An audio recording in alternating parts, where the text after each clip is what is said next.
အားလုံးပဲမင်္ဂလာပါကျွန်တော်ဒီနေ့ဖတ်ပြမှာတော့ဆရာခက်စွာရင်အင်းဝ1940အတွဲ1အပိုင်း6ပဲဖြစ်ပါတယ်တန်လင်းမျိုး၏နှစ်တကူကာလသည်အမြောက်တန်ဘုံတန်များဖြင့်ပြီးဆုံးသွားခဲ့ပြီ1613ခုနှစ်မတ်လအင်းဝတပ်များက4လတိုင်တိုင်တန်လင်းကိုဝန်းရံပစ်ခတ်နေကြသည်တန်လင်းမျိုးရွတွင်စားနပ်ရိက္ခာရှားပါလာကြပြီဖြစ်သည်အမြောက်ဆန်များကြီးစံများကလည်းတစတစနေပါလာခဲ့ပြီဌာနေလူမျိုးများဖြစ်သောမွန်မျိုးသားများနှင့်မွန်အမတ်များကလည်းပေါ်တူဂီတို့၏စွမ်းရည်ပေါ်မိကွန်းထုတ်လာကြပြီဖြစ်သည်ရင်းဝဘီရင်ကစာရေးတောင်းဆိုသည့်အတိုင်းတောင်ကိုဘီရင်နတ်ရှင်တော်ကိုရင်းဝတပ်များလက်သို့အလိုက်စေခြင်းသည့်အုပ်စုကပုံမိုအင်အားကြီးမားလာခဲ့သည်နတ်ရှင်တော်နှင့်အတူပါလာသည့်တောင်ကိုသားအစုမှလည်းအပြင်ဘက်ရှိအင်းဝတပ်များနှင့်တပွဲပွဲသွားရောက်ပူးပေါင်းနေကြ၏ပေါ်တူဂီတို့အခိုင်အမာနေရာယူထားခဲ့သောကြိုက်ခောက်တောင်ကုန်းသည်1613ဖေဖော်ဝါရီ9ရက်နေ့ကတည်းကအင်းဝတပ်များလက်သို့ကျသွားခဲ့ပြီဖြစ်သည်ပေါ်တူဂီတပ်များသည်တန်လင်းမြို့ရွအတွင်းပိတ်မိနေကြပြီဖီလစ်ဒီပရီတိုအတွက်မျှော်လင့်ချက်ကကိုဝါဘီရင်ကညုတ်ထံမှလာမည်စိတ်ကူပင်သို့တော်ညာပြင်းပြင်းဘက်စီမှအောင်စီအောင်မောင်းတန်တဲ့တဲ့ကနနက်ခင်းကိုလှုပ်နိုးလိုက်သည်မိုးလင်းငန်ဒီမှအိပ်ပျော်သွားခဲ့သောဖီလစ်ဒီပရီတိုကသူနေထိုင်ရာမွေနွန်ကုန်းအိမ်တော်ဝရဏာသို့အပြေးလွှာထွက်ကမြစ်ဘက်သို့ကြည့်လိုက်၏ဝရဏာတွင်ဒေါနာလူစာကကြိုရောက်နေသည်ကိုဝါကတင်းမောစစ်ကူတင်တယ်ဒီပရီတိုကညအိပ်ဝတ်စားများကိုအမြန်ဆုံးလဲပြီးခံတတ်ရှိရာသို့ထွက်ရန်မြင်းရထားကိုပြင်ဆင်ခိုင်းလိုက်သည်ကျမလည်းလိုက်မယ်လူစာကကာဝုံကိုမကမြင်းရထားပေါ်သို့တက်လိုက်သည်မြင်းရထားကခံတတ်ရှိရာသို့မောင်းထွက်သွား၏ခံတတ်ပေါ်သို့တက်လိုက်သည့်အခါပေရွက်တရွက်နှင့်ကညင်းကိုကိုင်လျက်ငိုင်းနေသောနတ်ရှင်တော်ကိုတွေ့လိုက်ရ၏သူနှစ်ဘေးတွင်ဖီလစ်ဒီပရီတို၏အားကိုးရသောတပ်မှုတီယာကိုထို့နောက်မောအမတ်ကြီးပညာကိုဝါကစစ်ကူလာပြီလေဘယ်နဲ့လဲတင်းမောရရနဲ့ချီသလားဒီပရီတို၏ဝမ်းသာအရာအတန်ကိုသူတို့ကငေးကြောင်ကြည့်နေကြသည်အမလေးဒါဘာတူလဲဘာဖြစ်တာလဲလူအုပ်စု၏နောက်နားတွင်ဒူးထောင်နေသောလူတစ်ယောက်ကိုမြင်ပြီးဒေါနာလူစာကအလန့်တကြားထအော်လိုက်သည်မျက်နှာတစ်ချမ်းကိုအဝတ်စချီထားပြီးသွေးများကလဲပင်တစ်ဝိုက်နှင့်ခန္ဓာကိုယ်တွင်ရွှဲနေသည်ပေါ်တူဂီလူငယ်တစ်ယောက်ဒီပရီတိုမျက်မှောင်ကျုံသွားသည်သူကဘာတူလဲရခိုင်ကိုရောက်နေတဲ့ကပတိန်မာဂုတ်စတမက်စီကစစ်ကူပို့လိုက်တဲ့တေမောသားတွေကတယောက်ပါကပတိန်ဂျန်ရယ်ဒီပရီတို၏ကိုရေးရရှိရီဖာရို၏အတန်ကစိတ်မသက်သာဖြင့်ဒါဆိုကိုဝါကစစ်ကူတွေမဟုတ်ဘူးပေါ့သူတို့တေမော၅စီးကိုလည်းအင်းဝရေတပ်ကသိမ်းလိုက်ပါပြီအခုလာတဲ့တေမောသားကကပတိန်ဂျန်ရယ်လက်ထဲကိုထည့်ပေးဖို့တဝန်လွှာ2ဆောင်ယူလာပေးတာပါဘယ်ရတဝန်တွေလဲတစောင်ကကိုဝါဘရင်ကကျုပ်စီကပါတစောင်ကအင်းဝဘရင်စီကဘယ်မလဲအိုက်စာငါ့ကိုကိုဝါသားစာအရင်ပေးသမ်းရီဗာရိုကစာတစောင်ကိုဒီပရီတိုလက်ထဲထည့်လိုက်သည်တန်လင်းဘရင်ကဖီလစ်ဒီပရီတိုယခုအခါငါတို့ပေါ်တူဂီကိုလိုနီနယ်များတွင်မငြိမ်မသက်ရှိပြီအရှိမလင်္ကာကျွန်းတွင်စပိန်မျိုးသားတို့နှင့်စစ်ဖြစ်နေရသည်အရှိအိန္ဒိယကျွန်းစုများတွင်လည်းလက်အောက်ခံဆူလတန်ဘုရင်တို့ကိုနှိမ်နင်းနေကြရသည်တို့ဖြစ်၍ယခုလောလောဆယ်တန်လင်းတို့စစ်ကူများပေးဖို့ရန်တက်မရှိသေးသဖြင့်ကိတ္တတီးခန့်ဆောင်ဆိုင်ပေးပါငါတို့ဘုရင်စစ်သည်တော်များတင့်ထန်စစ်ကူမရောက်နိုင်သေးခင်တန်လင်းကိုတင့်ရဲစွမ်းတတ်သည့်ဖြင့်ကြံ့ကြံ့ခံကာကွယ်နိုင်မည်ဟုပေါ်တူဂီဘုရင်မင်းများနှင့်အတူကျွန်ုပ်ယုံကြည်ထားပါသည်ဒီပရီတိုထံမှတပ်ပြင်းတန်ခပ်ပြင်းပြင်းလူစာကဒီပရီတိုလက်ထဲမှစာကိုလှမ်းယူပြီးဖတ်လိုက်သည်အင်းဝဘုရင်စီကစာကရောအဲ့ဒါကတော့သူ့စီမှာခမားလာမှပေးမယ်လို့သူကပြောနေတယ်ဖီလစ်တွေးတန်တရရဲ့ဖြင့်တင်မောသားလူငယ်ကိုနတ်ရှင်တော်ကလက်ညှိုးထိုးပြလိုက်သည်ဒီမှာပါရှင်တင်မောသားလူငယ်ကရှေ့သို့အားပြုလမ်းလျှောက်လာရင်ဒူးထောက်လိုက်သည်ဂရီဘာကဖြင့်ရစ်ပတ်ထားသောပေးစာတစ်ခုဂရီဘာစာအနီးရောင်ပေါ်တွင်သွေးဆက်တို့စိုးထိုင်းနေသည်ဒီပရီတိုကပေးစာကိုဖြန့်လိုက်၏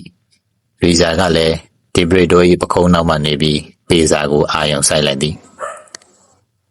ယခုပြလိုက်တော့ကျွန်ုပ်၏လက်ဆောင်နမူနာကိုကြည့်ပါငါကိုတော့ရေမြေသခင်စัจ जा ရှင်၏ရန်သူကိုကာကွယ်ပေးထားသည်ကိုရက်ပြီးခြေတော်ရင်ခစားပါသို့မဟုတ်ပါကယခုရက်ဆက်မှုများသည်တင်နှင့်တကွတန်လင်တစ်မျိုးလုံးစီသို့မကြာမီရောက်လာလိမ့်မည်ဒီဘရီတိုကစာကိုဖတ်ပြီးမျက်မှောင်ကျုံလိုက်သည်ဘာလက်ဆောင်လဲဒီမှာပါရှင်ပေါ်တူဂီတင်မောသားကညိုညင်းညစ်အဝတ်စားဒီဘရီတိုထံပေးလိုက်သည်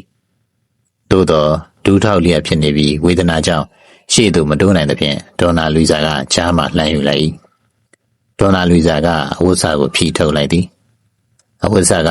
ဒေါ်နာလူစာလက်ထဲမှလွတ်ကျသွားသည်ရိုးရိုးထိတ်သို့ပြေးသွားကဒေါ်နာလူစာအန်ချပစ်လိုက်သည်အဝတ်စားအတွင်းကထွက်လာသည်ကနရွက်တစ်ဖက်ကျွန်တော်မျိုးနရွက်ပါရှင်ကျွန်တော်မျိုးတဦးတည်းသာကန်ကောင်းလို့နရွက်တစ်ဖက်အဖြတ်ခံရတာပါကျန်တဲ့တင်မောသားတွေအားလုံးလက်တွေခြေတွေဖြတ်ခံရပါတယ်အခုကျွန်တော်မျိုးကိုတင်လွှတ်လိုက်တဲ့တင်မောပေါ်မှာအဲ့ဒီခြေလက်တွေပါလာပါတယ်တော်ပြီလက်ရှင်တော်ကပေါ်တူဂီဘာသာစကားဖြင့်လှမ်းဟန့်တားလိုက်ခြင်းဖြစ်သည်အနီးနားမှာမွန်အမတ်ကြီးနဲ့မွန်စစ်သည်အချို့၏မျက်နှာမှာလည်းတီးတီးတသာပြက်ယွန်းနေသည်ခက်လန်းလန်းတွင်သွားအံ့နေသောဒေါ်နာလူစာကလည်းသူတို့ရှိရာသို့လေးတီလေးကန်ခြေလမ်းများဖြင့်ပြန်လာနေသည်အဆောင်စစ်သားတဦးကနေရွက်ပြက်ကိုကောက်ကင်ကခံတက်အောက်ဘက်သို့လွန်ပစ်လိုက်သည်တင်မောသားသည်သူ့နေရွက်ပြက်ကလေးအားနှမျောတတ်စွာလိုက်ငေးနေ၏သူသွေးထွက်လွန်နေပြီဖះเจ้าနဲ့ကယာယီစိတ်ယုံပို့ပေးမှဖြစ်မယ်လာကြပါဦးဒေါ်နာလီစာကတင်မောသားလူငယ်ကိုတွဲထူရင်ပြောလိုက်သည်စစ်သည်နှစ်ဦးကူညီဖြင့်လူငယ်ကိုခံတက်ပေါ်မှတွဲခေါ်သွားတော့၏ဒီဘရီတိုကခံတက်ပေါ်မှမြစ်ပြင်စီသို့ငေးနေသည်အားလုံးတိတ်ဆိတ်နေကြ၏ကျုပ်ကိုသူတို့လက်ကိုအပ်လိုက်ပါတော့ဖြစ်လေဒါခမရတို့အားလုံးရဲ့နောက်ဆုံးထွက်ပေါက်ပဲ National ရဲ့အတန်ထွက်လာသည်ဖီလစ်ဒီဘရီတိုကကောင်းခါလိုက်၏မိတ်ဆွေကြီး National အဲ့ဒါကအဖြေမဟုတ်တော့ဘူးတကယ်တမ်းအင်းဝမင်းလိုချင်နေတာကတန်လင်းမျိုးပဲမော်မတ်ကြီးပညာသူ့အနီးပါးမှမော်စစ်သည်တစုကိုမျက်ရည်ပြကစိတ်မတက်မတာဟန်ဖြင့်ခံတက်ပေါ်မှဆင်းသွားသည်ဖီလစ်ဒီဘရီတို၏မြင်းရထားနှင့်အတူပေါ်တူဂီတပ်စုတစုသည်မွေနှုံးကုန်းတော်အနီးရှိကက်သလစ်ဘုရားကျောင်းရှိတွင်ရပ်လိုက်သည်ဘုရားကျောင်းကိုဒေါ်နာလီဇာမှဦးဆောင်ပြီးယာယီစိတ်ယုံဖြင့်အသုံးပြုထားကြသည်ဗရင်ကြီးဖုံးတော်ကြီးနှင့်စကားပြောနေကြသောလူဇာ၏ပခုံးကိုဒီဘရီတိုကစုပ်ကင်လိုက်သည်ဖိလစ်ခံတက်မှမနေပဲဘာလို့လိုက်လာတယ်လဲမင်းသွားဖို့အချိန်ကြပြီလူဇာကဒီဘရီတိုကိုမော့ကြည့်လိုက်သည်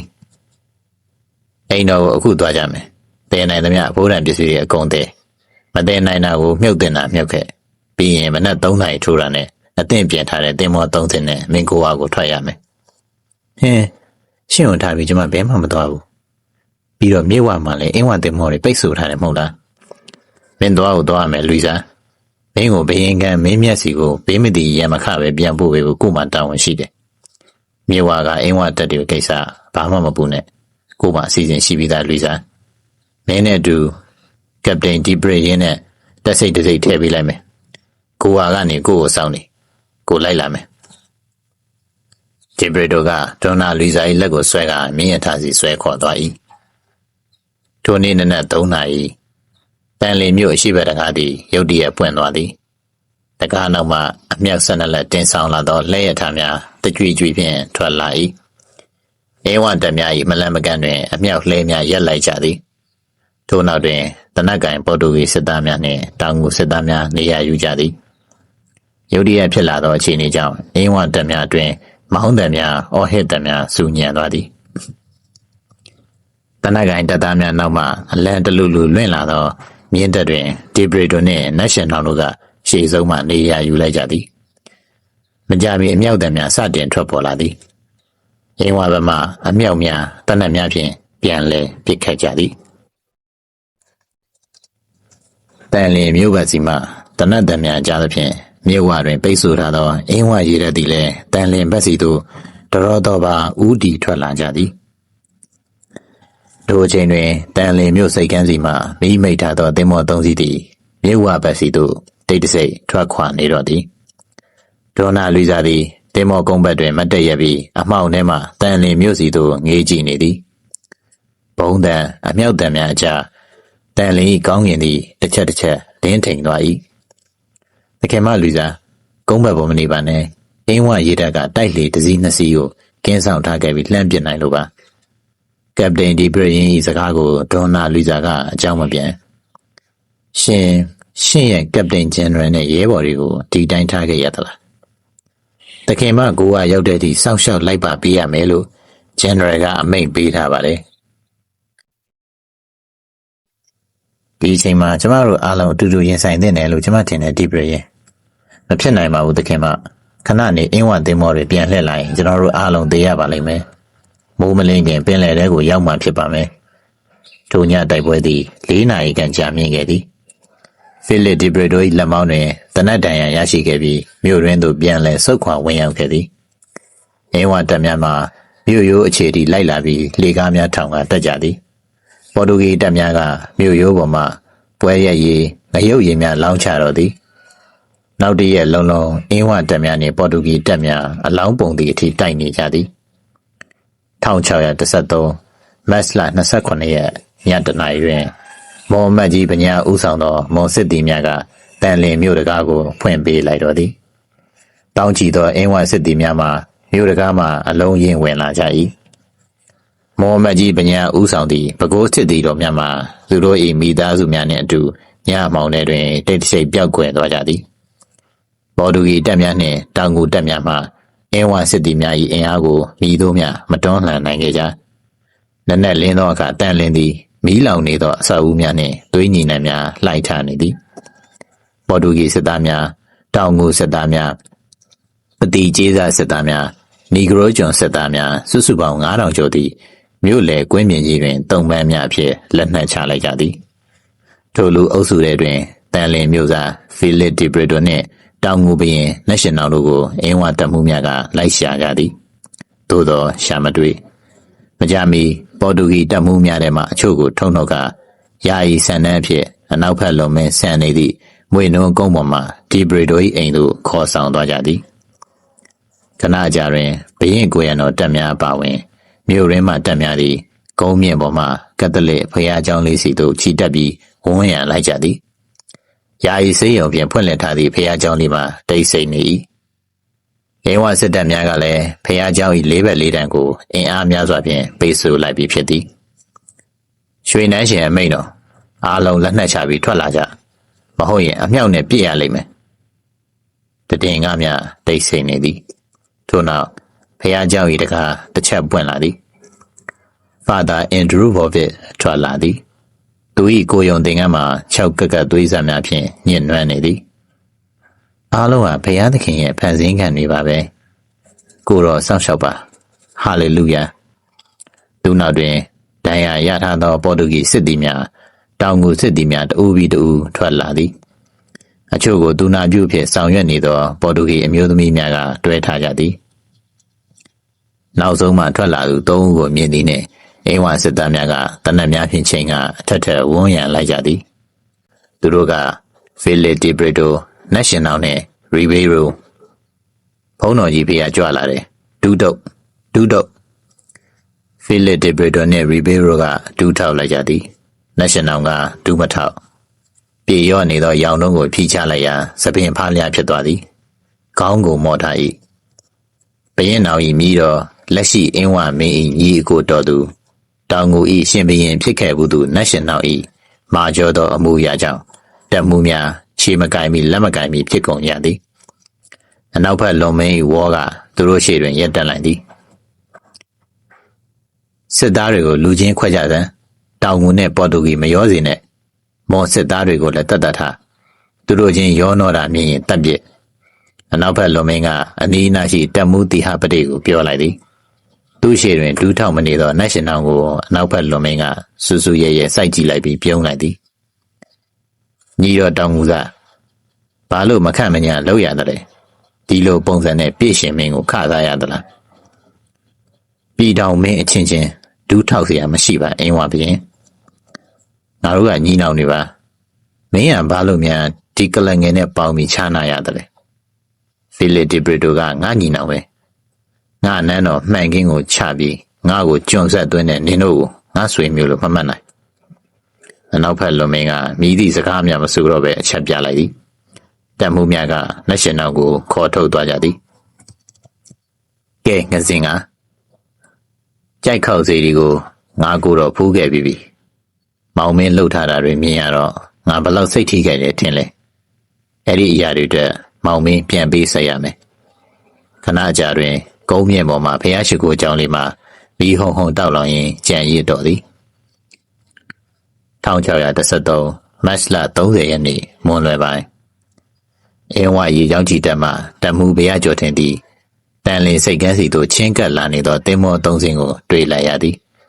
ပေါ်တူဂီအလံလွှင့်ထားတဲ့တင်းမောတွေပါဖေ။တန်လင်းဘက်ဦးတီဗီလာနေရတွေ့လို့ကျွန်တော်မျိုးတို့တိုက်တင်းမောတွေနဲ့ရံပြီးဖမ်းဆီးလာတာပါ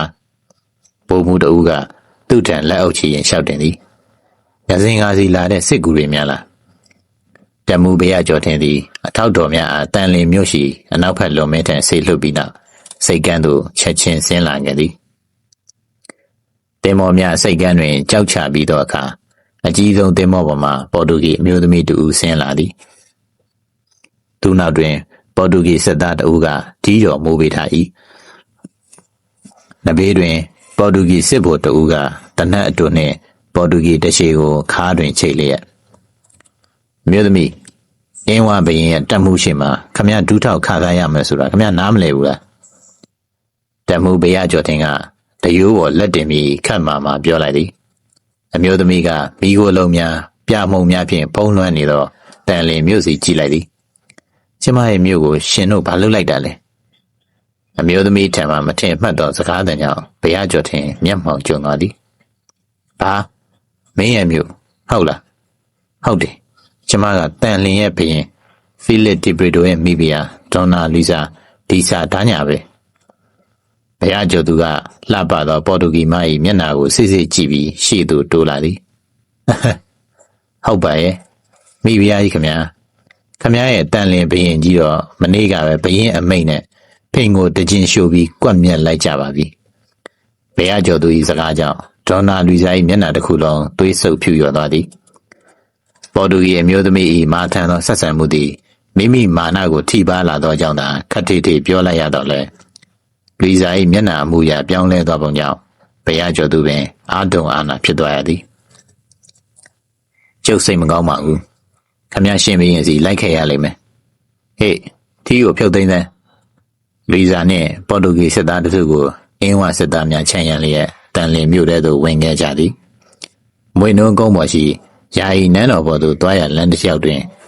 မီးလောင်ပြကျနေသောဖះเจ้าကိုဒေါနာလူစာမြင်ရသည်မြို့လေကောင်းရှိခက်လန်းလန်းကုန်းမြင့်ပေါ်မှမြင်ကွင်းတစ်ခုကိုမြင်လိုက်ရသည့်အခါလူစာခြေလန်းတို့ရက်တန့်သွား၏ဒါထိပ်ပြားတွင်ခြုံမြနေသောဝါးတိုင်ကြီးတစ်ခုကိုမြို့လယ်တွင်ထောင်ထားသည်ထိုဝါးတိုင်တွင်တစွထိုးတကဲ့သို့ထိုးထားသောလူတစ်ယောက်ဂရိဘဝိယုံအနာစာတို့ကဝါးတိုင်တွင်ရစ်ပတ်ကာလေတွင်လွင့်နေသည်ဒေါနာလူစာကတမှုဘုရားကျော်သူဘက်သို့လှည့်လိုက်သည်ဟုတ်တယ်အဲ့ဒါသူပဲလူစာကထိုနေရာသို့ခြေလန်းရန်ပြင်လိုက်သည်အင်းဝတသားတချို့ကလှန့်ရှိဖြင့်တားလိုက်သည်တမှုဘုရားကျော်သူလက်ရမ်းပြလိုက်သည့်အခါမှဖယ်ပေးလိုက်ကြသည်လူစာကခြေလန်းများတရီးတရိုင်ဖြင့်ကုန်းမြင့်ပေါ်သို့တက်သွားသည်ဝါးတိုင်၏ခြေရင်းရောက်တွင်ပုံလျက်သာလဲကျသွားသည်ဖိလစ်လူစာကဝါးတိုင်ပေါ်သို့မော့ကြည့်လိုက်သည်ဖိလစ်ဒီဘရီတိုကလူစာ၏ခေါ်တံကိုငုံမကြည့်နိုင်ဝါးတစိုးမှာသူ၏စအိုဝါမှဝင်သွားပြီးပါးစပ်မှထွက်သွားသဖြင့်မိုးကောင်းကင်သို့မျက်နှာမော်ပုံစံဖြင့်သေဆုံးနေခြင်းဖြစ်သည်လူစာကဝါးတိုင်ကိုလက်နှစ်ဖက်ဖြင့်ဖတ်ကာဒီဘရီတို၏ခြေဖမိုးပေါ်တွင်သူမ၏သပင်မှောင်မှောင်များကဖြန့်ကျက်ထားသည်လူစာကအာတင်ပြီးမတ်တက်ရက်လိုက်သည်သူမ၏လက်မောင်းသားဖြူဖြူများကဖိလစ်ဒီဘရီတို၏ခန္ဓာကိုယ်ကိုတိမ်ကျုံပွေဖက်ထား၏မြစ်ပြင်ဘက်စီမှတိုက်ခတ်လာသောလေနှင့်အတူညှိဆွဆွအနက်များကဖုံးလွှမ်းလာသည်လူစာ၏မျက်ရည်များသည်ဒီဘရီတို၏ခန္ဓာကိုယ်မှသွေးကြောင်များကိုပြန်လဲဆွဆွလာစေသည်ကျိုးတို့မှအချိန်မရှိဘူးဟိုမှဘရင်မင်းမြန်ဆောက်နေလောက်ပြီဘ ရကျော်သူ၏လက်တစ်ဖက်ကလူစာ၏ပခုံးကိုစုပ်ကင်လိုက်သည်ဒေါ်နာလူစာကဘရကျော်သူ၏လက်ကိုပုတ်ထုတ်လိုက်ပြီးနာနာချင်းချင်းအော်ဟစ်လိုက်သည်မမစာသမီးတို့ဝမ်းပဲအင်းစင်တော်သားစုစခန်းကိုရောက်ပြီးမနက်မြို့တကားဖွင့်တာနဲ့ဟန်တာဝတီကိုဝင်ရတော့မှာလူစာ၏ဆန်တွေများကိုကမုံကလာဆော့ကစားရင်ပြောလိုက်တဲ့ဖြင့်လူစာသတိဝင်လာသည်ဝမ်းပဲအင်းစင်သားအစုတို့၏စခန်းရှိတွင်တော်ရိုင်းတော်ဝါများအားကာဝယ်ရန်ဝချွန်များကိုအစီရီစိုက်ထူထားကြ၏လူစာကထိုဝချွန်များထံအကြည့်ရောက်သွားပြီးနောက်မျက်လုံးကိုစုံမှိတ်ထားလိုက်သည်အဖွားဖြစ်သူမကြာခဏပြောပြဘူးသည်ဖိလစ်ဒီဘရီတိုနှင့်လူစာတို့၏နာကျင်ပွဲထိုးဆက်လန်းကြောင့်ဝချွန်များမြင်လျင်သူမအထိတ်တလန့်ဖြစ်နေတတ်သည်မှာဟိုးငယ်စဉ်ကတည်းကမမစာဘာလုပ်နေရလဲကိုမအဖားတို့စောင့်နေကြပြီစင်မောကဆင်းကြမယ်လေလူစာမျက်လုံးတို့ပြန်ဖွင့်လိုက်၏ကမုံကသူမကိုအချိုသာဆုံးပြုံးပြနေသည်အာယုံလင်းကျက်၏တွန်တန်နှင့်တူလူစာနှင့်ကမုံတို့နိုးလာကြသည်ထို့နောက်ကမုံမှဥဆောင်ကစင်စခန်းအနောက်ဘက်ရှိချောင်းငယ်တစ်ခုစီကိုလက်တန့်စင်ရန်သွားကြသည်ချောင်းအောက်ဘက်တွင်စင်ထိန်များကစင်များကိုကိုလက်တန့်စင်ပေးနေကြသည်အထက်ဘက်ကိုလာမမစင်တွေအောက်ကနေဆိုရေတွေကနောက်ကြည့်ပြီးစင်ချီနဲ့နန်းနေလိမ့်မယ်စင်များနှင့်ပတ်သက်ပြီးအတွေ့အကြုံရှိနေသူကမုံကဥဆောင်ကချောင်းဖျားစီသို့သူတို့ဆက်တက်ခဲ့ကြသည်ချောင်းဆက်ရှိရေထဲတွင်ကမုံ၏မိခင်ကသမီးငယ်သေးလေးကိုကိုလက်တန့်စင်ပေးနေသည်ကမုံကချောင်းဆက်သို့ပြေးဆင်းသွားပြီးညီမငယ်အားရေဖြင့်ပတ်ခါကြည်စေလိုက်သည်လူစာကထမိန်ကိုရင်ရှားလျက်ချောင်းရည်ထဲသို့တဖြည်းဖြည်းဆင်းလာလိုက်သည်ချောင်းရည်ကရင်စုအထိရောက်လာသည်လုံမအရန်ဆက်မသွားနဲ့ဒီချောင်းကအလယ်မှာနှက်တယ်နော်တခါတည်းမျောသွားရင်ပဲခူးမြစ်ထဲရောက်သွားလိမ့်မယ်ကမုံတို့ညီမ၏မိခင်ဥအောင်လိုက်၏အမျိုးသမီးကလှမ်းအော်ကတတိပေးလိုက်သည်ရေကစိတ်နေအောင်အေးသည်ပဲခူးမြစ်သို့စီးဝင်သည်တဲ့လူစာကအတွေးများကလွန်ခဲ့သောနှစ်တရာကျော်1613ခုနှစ်ကပဲခူးမြစ်ထဲတွင်ရှိနေသောအမျိုးသမီးတူ၏ဇလန်းစီခြေဦးပြန်လှည့်သွားခဲ့တော်သည်1613ဧပြီ15ရက်နေ့လည်ခင်းပဲခူးမြစ်ရေကစိတ်နေအောင်အေးသည်ရေဆိုးခန့်နှက်သောရေထဲတွင်ဝါးတိုင်တစ်ချောင်းကိုစိုက်ထားသည်ထိုဝါးတိုင်တွင်ဒေါ်နာလူစာ၏လက်နှင့်ခြေထောက်တို့ကိုကျိုးများဖြင့်ခတ်တင်တင်ကတ်ချီထား၏အပူချိန်ကခေါင်းတက်တဲ့သို့ရောက်လာသည်ဒေါ်နာလူစာ၏ခန္ဓာကိုယ်တစ်ပိုင်းသည်ရေထဲတွင်ရှိနေပြီးအေးဆက်နူးရည်နေပြီဖြစ်သည်အပေါ်ပိုင်းမှာမူနေပူဒဏ်ကိုပြင်းပြင်းထန်ထန်ရင်ဆိုင်နေရ၏စိတ်ခံတရားပေါ်တွင်ထိုင်ကကင်းဆောင်နေသည့်အဆောင်စစ်သားစစ်သည်ပင်နေပူချိန်ကြောင့်မောက်တူအိုးထုတ်ကိုချွတ်ကာရက်ခတ်နေရသည်ဒေါ်နာလူစာသည်ခန္ဓာကိုယ်တစ်ပိုင်းကိုပဲခူးမြစ်ထက်အစိမ်ခံထားရသည်မှာယခုဆိုရင်3ရက်တိတိရှိခဲ့ပြီဖြစ်သည်ဒေါ်နာလူစာသည်ကပတိန်ဒီဘရစ်ရင်းနှင့်အတူသင်္ဘောကိုတန်လင်းသို့ပြန်လှည့်ရန်ဆုံးဖြတ်ခဲ့ကြသည်မြေဝအရောက်တွင်ပင်အင်းဝရေတပ်၏ဖမ်းဆီးခြင်းခံခဲ့ရသည်ရေတပ်ဗိုလ်မှူးဘရကျော်သူကဒေါ်နာလူစာကိုအနောက်ဘက်လွန်မင်းထံအပ်ခဲ့သည်တစ်ချိန်ကဖိလစ်ဒီဘရီတိုနှင့်ဒေါ်နာလူစာတို့၏အိမ်တော်ဖြစ်ခဲ့မှုသောနေရာသို့တုံပန်းတယောက်နေဖြင့်ပြန်လည်ရောက်ရှိသွားတော်သည်ဒူးထောက်ဘုန်းတော်ကြီးဖေကကြွလာတော့မယ်ဒူးမထောက်ပဲမတ်တက်ရက်နေသောဒေါ်နာလူစာကိုစစ်သည်များကအတင်းဒူးထောက်ခိုင်းကြသည်မရသည့်အစုံတွင်ဒေါ်နာလူစာကိုချုပ်ကာဒူးတောက်ကွေးကိုလှန်နံများဖြင့်စောင့်ထိုးလိုက်သည်ဒေါ်နာလူစာမှာကျမ်းမြေပေါ်သို့လဲကျသွားသည်အနောက်ဘက်လွန်မင်းကရွှေတလုံးပေါ်တွင်နေရာယူလိုက်၏ကစင်ကငယ်ရဲ့မယားဆိုသူမဟုတ်လားဒေါ်နာလူစာကအနောက်ဘက်လွန်မင်းကိုကောင်းမော်ကဆူဆူရဲရဲကြည့်လိုက်သည်ဟုတ်တယ်မေမင်းကဗမာစကားတက်တာပဲသူ့ကိုဆူဆူရဲရဲစိုက်ကြည့်နေသည်ပေါ်တူဂီအမျိုးသမီး၏ဟန်ပန်ကတမျိုးဆွဲဆောင်မှုရှိနေသည်ကိုအနောက်ဘက်လွန်မင်းခံစားလိုက်ရသည်ငဘောတင်ရောက်ပါပြီဖေဟာအင်းဝလက်အောက်ခံမွန်တမှုပညာလောလူတယောက်နှင့်အတူဝင်လာသည်ကြိုက်ခောက်ဖေဟာ၏ဖေရကျွန်းအလုတ်ကျွေးကောင်းငဘောတင်ကဒေါ်နာလူစာ၏ဘေးတွင်ဒူးထောက်ထိုင်ချလိုက်သည်ကဲမင်းကကြိုက်ခောက်ဖေဟာထပနာတွေဖောက်တုံးကငစင်ငါတို့ကိုကူညီပေးခဲ့တဲ့သူကဟုတ်စားမှန်ပါနီးရတာမှုကြောက်ရတာပါဖေဟာတိတ်ဆန်းငါမေးတာပဲဖြစ်နောက်ဖက်လွန်မင်းကအတန်က တင်းမာလာသဖြင့်ဘောတင်ပင်တုံလှုပ်တုံတက်သွားသည်ကဲအဲ့ဒီတုန်းကကြိုက်ခောက်ကယူသွားတဲ့ရွှေငွေရတနာစရင်တွေရွတ်ပြတယ်ကျွန်တော်မျိုးမှာပေရွက်နဲ့မှတ်တမ်းတင်တာရှိပါတယ်ဖေဟာဘယ်မလဲအဲ့ပေရွက်ဘုံမှုပညာလောကပေစာတစ်ထက်ကိုနောက်ဖက်လွန်မင်းထက်ဒူးထောက်ဆက်တာလိုက်သည်ကဲငစင်ငါရဲ့မယားငါတို့မင်းတို့အိမ်တော်နဲ့တန်လင်တစ်မျိုးလုံးရှာပြီးပြီကြိုက်ခောက်ဖေကယူသွားတဲ့ဌာပနာတွေရှာမတွေ့ဘူးအဲ့ဒါတွေဗမာဝတ်ထားလဲမင်းသိရမယ်ငါ့ကိုမှန်မှန်လျှောက်တယ်ငါမသိဘူးတဲ့ဒီဟာမှရုပ်ကလေးကတနာကမနဲ့နင်းလင်နောက်ကိုလိုက်ချင်နေပြီလားနင်းလင်သေးတဲ့နေ့တိုင်းသေးချင်နေပြီလားတတ်လိုက်ငါ့ကိုတတ်လိုက်ငါယောက်ျားကိုတတ်တဲ့နီးလန့်နဲ့ပဲတတ်ငါတို့အတူတူသေးမယ်ဒေါနာလူစာကအတန်ကုန်ချစ်អော်လိုက်သည်နဘေးမှာဘောတင်မှာကြောက်လွန်းသဖြင့်တုံနေ၏စူးစူးဝါးဝါအော်ဟစ်ပြောဆိုခြင်းခံလိုက်ရသဖြင့်အနောက်ဘက်လွန်မင်းမှာမျက်စိမျက်နှာပြတ်သွားသည်ခေမွန်းတဲ့၏အလောင်းကိုလောလောလတ်လတ်မြင်ခဲ့ရပြီဖြစ်ကြောင်းအနောက်ဘက်လွန်မင်းခံမှန်းမိလိုက်သည်ထို့သောစိတ်ခံစားချက်ပြင်းထန်နေခြင်းတွင်မိတို့မှစစ်မေးရမည်မဟုတ်မှလည်းသဘောပေါက်လိုက်သည်အရင်ဆိုင်မှပဲဟဲ့ဘုရားကျော်သူလာစမ်းရေတဲ့ပုံမူဘုရားကျော်သူကခက်လန်းလန်းအပြင်ဘက်တွင်ခါစားနေရမှဒူးတုပ်လျက်ရှေ့သို့အမြန်တိုးလာသည်ဒီကောင်မကိုအကျဉ်းစခန်းစီပို့လိုက်တော့ကိုတော့မုဒ္ဓမကပြန်လာမှဒီမှုကိုဆက်စီရင်မယ်ဘုရားကျော်သူကဒေါနာလူစာကိုစစ်တီများနဲ့တူလာဆွဲထုတ်သွားတော့သည်ဆရာခတ်စော်ရဲ့အင်းဝ1940အတွဲ1အပိုင်း6ဖတ်ပြလို့ပြီးပါပြီနားဆင်မိတဲ့တူတယောက်စီတိုင်းကိုကျေးဇူးတင်ပါတယ်ခင်ဗျာ